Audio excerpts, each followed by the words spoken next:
சின்ன மருமகள்ல அடுத்து நடக்க போகுதுன்னு வாங்க பார்க்கலாம். என்ன மாமா எதுவுமே பேசாம அமைதியா இருக்கீங்க? இவ பண்ண தப்புக்கு என்ன தண்டனை கொடுக்க போறீங்க?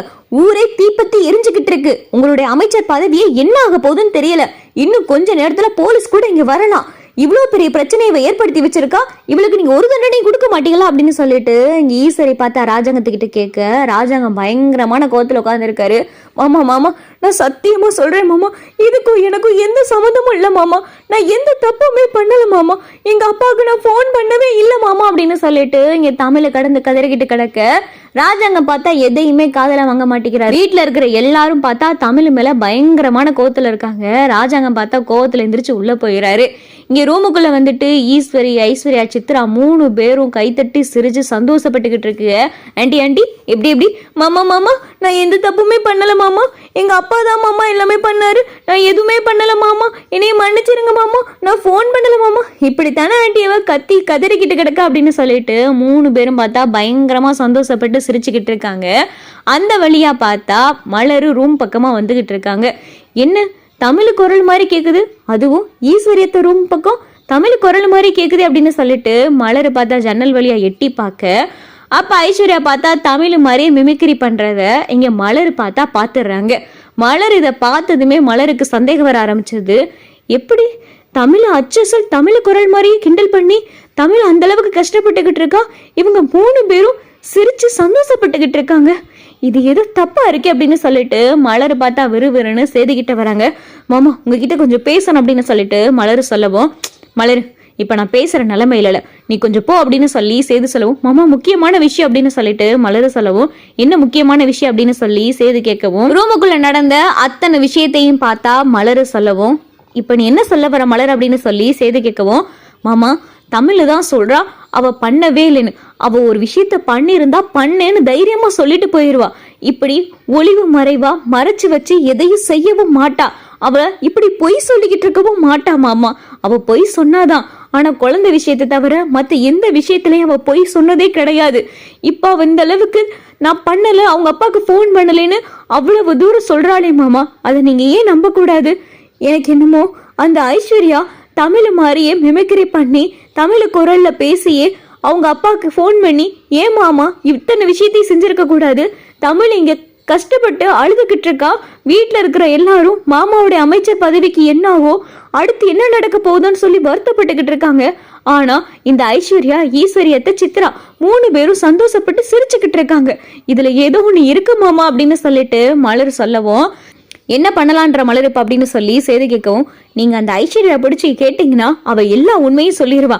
எனக்கு தெரிஞ்சு இங்க நடக்கிற எல்லா குழப்பத்துக்கும் அவ தான் காரணம்னு நான் நினைக்கிறேன் அப்படின்னு சொல்லி மலரு சொல்லவும், சரி மலரு நான் பாத்துக்கிறேன் அப்படின்னு சொல்லிட்டு சேது பார்த்தா தமிழை கூப்பிடாரு. தமிழ் இங்க வா அப்படின்னு சொல்லிட்டு சேது கூப்பிடவும், தமிழ் கடைசியா ஒரே ஒரு தடவை கேட்குறேன், உண்மையை மட்டும் சொல்லு. நீ உங்க அப்பாவுக்கு ஃபோன் பண்ணி ஜெனிக்கும் சக்திக்கும் கல்யாணம் பண்ணி வைக்க சொன்னியா அப்படின்னு சொல்லிட்டு சேது கேட்கவும், ஐயோ உங்க மேல சத்தியமா சொல்றேங்க, எங்க அம்மா மேல சத்தியமா கூட சொல்றேன், நான் அப்பாவுக்கு ஃபோன் பண்ணவே இல்லைங்க. அப்பாவுக்கு ஃபோன் பண்ணி ஜெனிக்கும் சக்திக்கும் கல்யாணம் பண்ணி வைக்க சொல்லவே இல்லை. ஆனா அவ எதை வச்சு நான் ஃபோன் பண்ணேன்னு சொல்றாருன்னு எனக்கும் தெரியல. என் போன்ல இருந்து நேத்து எங்க அப்பாவுக்கு நான் பேசவே இல்லைங்க அப்படின்னு சொல்லிட்டு தமிழ் சொல்லதான் பார்த்தா சேதுக்கு மலர் சொன்னது உண்மையா இருக்குமோன்னு தோணுது. சரி தமிழ் விடு, இந்த பிரச்சனையை நான் பாத்துக்கிறேன் அப்படின்னு சொல்லிட்டு சேது பார்த்தா ஐஸ்வர்யாவுக்கு ஃபோன் பண்றாரு. ஐஸ்வர்யாவுக்கு ஃபோன் பண்ணதுமே இங்க ஐஸ்வர்யா பார்த்தா போனை பாக்குது. என்ன சேது மாமா ஃபோன் பண்றாரு அப்படின்னு சொல்லி ஐஸ்வர்யா சொல்லவும், அப்பதான் ஈஸ்வரி, என்ன ஐஸ்வர்யா சொல்ற, உண்மையிலேயே சேதுவா ஃபோன் பண்ற அப்படின்னு சொல்லி ஈஸ்வரி கேட்கவும், ஆமா ஆண்டி சேது மாமா தான் ஃபோன் பண்றாரு அப்படின்னு சொல்லி ஐஸ்வர்யா சொல்லவும், மாமா என்ன மாமா அப்படின்னு சொல்லிட்டு இங்க பார்த்து ஐஸ்வர்யா கேட்கவும், ஐஸ்வர்யா உங்ககிட்ட கொஞ்சம் பேசணும், நீ கொஞ்சம் மாடிக்கு வரியா அப்படின்னு சொல்லி சேது சொல்லவும், ஆண்டி என்னைய சேது மாமா மாடிக்கு வர சொல்றாரு, என்கிட்ட ஏதோ பேசணுமா அப்படின்னு சொல்லி ஐஸ்வர்யா கேட்கவும், ஐஷு இதுதான் நல்ல நேரம், சேது இந்த மாதிரி உங்ககிட்ட பேசணும்னு சொன்னானா நீ அவன்கிட்ட போய் பேசு. இதுதான் இப்ப இந்த தமிழ் செல்வியை பிரிக்கிறதுக்கு சரியான நேரம். வீட்டுல இருக்கிற எல்லாரும் அந்த தமிழ் மேல பயங்கரமான கோவத்துல இருக்காங்க. ஏன் சேது பயங்கரமான கோவத்துல இருக்கான். அவங்க அப்பாவுக்கு இவ்வளவு பெரிய அசிங்கத்தை தேடி கொடுத்தவ இவ தான். அதனால இவளை கொஞ்சம் கொஞ்சமா சேதுகிட்ட இருந்து பிரிக்கணும்.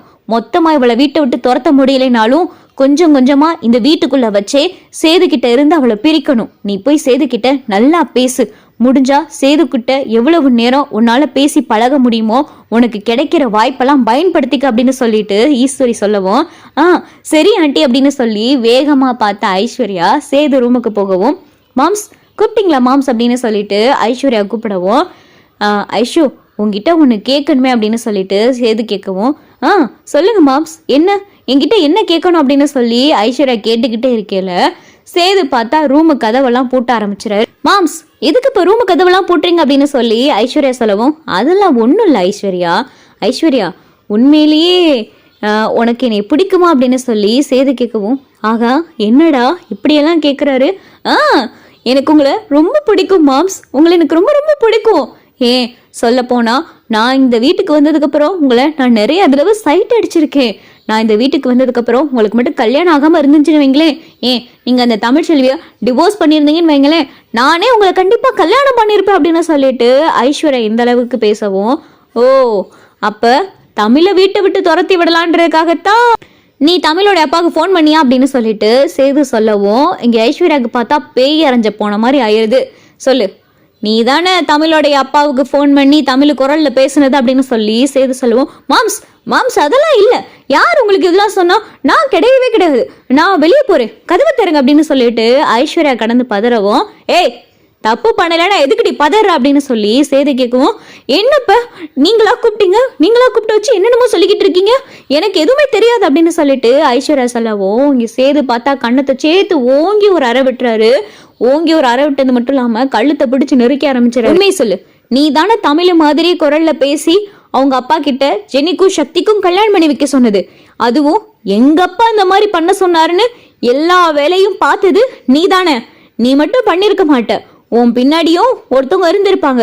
சொல்லு, நீ தானே இந்த வேலையை செஞ்சது, சொல்றியா இல்லை எப்படியே சங்க பிடிச்சி நெரிச்சிடட்டா அப்படின்னு சொல்லிட்டு சேது பார்த்தா பயங்கரமா கூப்பிடவோ ஐஸ்வர்யா பார்த்தா உசுருக்கு பயந்துக்கிட்டு ஐயோ மாம்ஸ் விட்டுருங்க மாம்ஸ், கழுத்து வலிக்குது மாம்ஸ், மூச்சு விட முடியாது, விடுங்க அப்படின்னு சொல்லிட்டு இங்க ஐஸ்வர்யா கடந்து கதறவும் உண்மையை சொல்ல ஐஸ்வர்யா, இல்லைனா இந்த சேதுவோட இன்னொரு குணத்தை நீ பார்க்க வேண்டியதா இருக்கும் அப்படின்னு சொல்லிட்டு சேது பார்த்தா மிரட்டவும் சொல்லிடுறேன் மாம்ஸ், சொல்லிடுறேன், நான் ஒன்றும் தனியாக அதை பண்ணலை, ஈஸ்வரி ஆண்டி தான் இந்த மாதிரி பண்ண சொன்னாங்க, தமிழ் செல்வியை பழி வாங்கணும் அப்படின்றதுக்காக தமிழ் மாதிரியே குரல்ல பேச சொன்னாங்க, தமிழ் மாதிரியே குரலில் பேசி அவங்க அப்பாவுக்கு ஃபோன் பண்ணி, அதுவும் தமிழ் ஃபோன்லேருந்தே ஃபோன் பண்ணி இந்த மாதிரி ஜெனிக்கும் சக்திக்கும் கல்யாணம் பண்ணி வைக்க சொல்லி அந்த பழியெல்லாம் தமிழ் மேலே விழுகணும், தமிழ் இந்த வீட்டை விட்டு துரத்தணுன்றதுக்காக அவங்க தான் இந்த மாதிரிலாம் பண்ண சொன்னாங்க, மன்னிச்சிருங்க மாம்ஸ், அவங்க தான் நீ பண்ண சொன்னாங்க, என்னை விட்டுருங்க அப்படின்னு சொல்லிட்டு இங்கே பார்த்தா கதவை திறந்து ஐஸ்வர்யா கதறி அடிச்சு ஓடியாந்துக்கிட்டு இருக்கு. சேதுக்கு பார்த்தா எல்லா உண்மையும் தெரிஞ்சு போயிடுது. சேது பயங்கரமான கோவத்தில் இருக்காரு. இத்தனை வேலையும் பார்த்தது இந்த ஈஸ்வரி சின்னம்மா தானா? பாவம், தமிழ் எந்த தப்புமே பண்ணலையா அப்படின்னு சொல்லிட்டு சேதுக்கு பார்த்தா எல்லா உண்மையும் தெரிஞ்சு போயிடுது.